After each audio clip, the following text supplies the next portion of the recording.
Hello friend, नमस्कार, प्रणाम। कैसे हैं आप सभी लोग? उम्मीद करती हूँ आप लोग बहुत अच्छे होंगे, स्वस्थ और मस्त होंगे। मैं पूनम गुप्ता अपने आरपी गुप्ता यूट्यूब चैनल पर आप सभी का तहे दिल से स्वागत, वंदन, अभिनंदन करती हूँ। और मैं आज आप सभी के बीच में एक बहुत ही प्यारा सुंदर सा महाकुंभ महान गीत लेकर आई हूँ। और फ्रेंड, गीत को पूरा सुनेंगे और अपना अपना राय जरूर बताइएगा कमेंट बॉक्स में। तो चलिए देर न करते हुए मैं सुनाती हूँ अपने इस गीत को।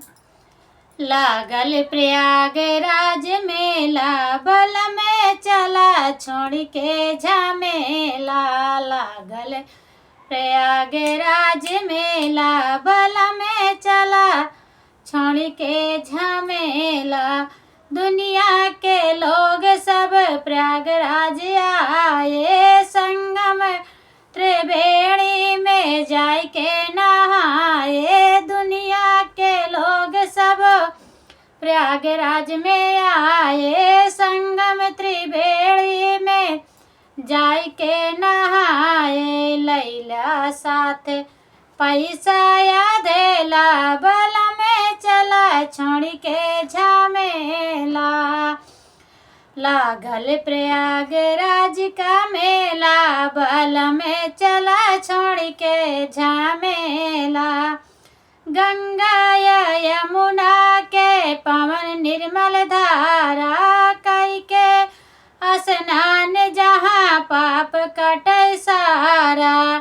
त्रिवेणी में मचई ठेली ठेला, बल में चला छोड़ के झमेला। त्रिवेणी में मचई ठेली ठेला, बल में चला छोड़ के झमेला। लागल प्रयागराज मेला, बल में चला छोड़ के झमेला। साधु और संत के जुटल बाया खाड़ा, साधु और संत के जुटल बाया खाड़ा।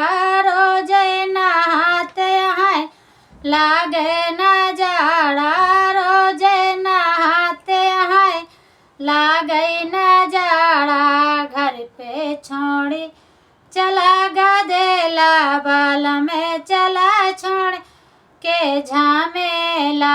लागल प्रयागराज मेला, बल में चला छोड़ के झमेला।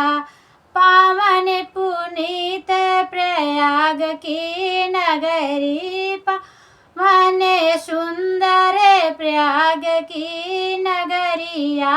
जहाँ हर तरह के जुटेला पुजरिया, ज्ञान सुन के निर्मल होई चोला। बल में चला छोड़ के झमेला, ज्ञान सुन के निर्मल होई चोला। बल में चला छोड़ के झमेला, छोड़ के झमेला हो, छोड़ के झमेला। लागल प्रयागराज मेला, बल में चला छोड़ के झमेला।